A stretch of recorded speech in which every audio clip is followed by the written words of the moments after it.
كله هيعدي، الحلو هيعدي والوحش كمان هيعدي. مرتبك زاد، بقيت سعيد أول كام شهر، وبعد كده بدأت تتأقلم وتتعود على مستواك الجديد وبتدور على الأعلى. دي حاجة اسمها التأقلم على الممتع.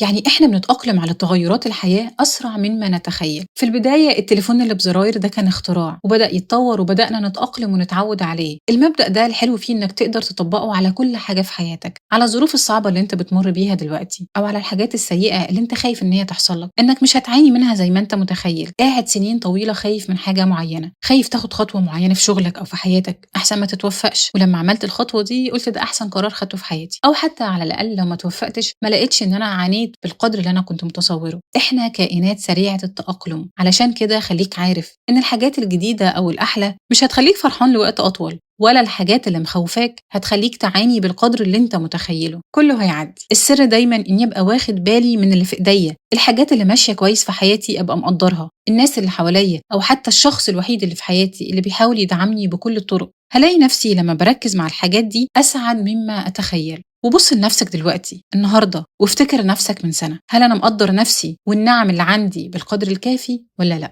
الكلام اللي قلناه النهارده من كتاب اسمه قوة البساطة. وبس كده، أعاننا الله وإياكم.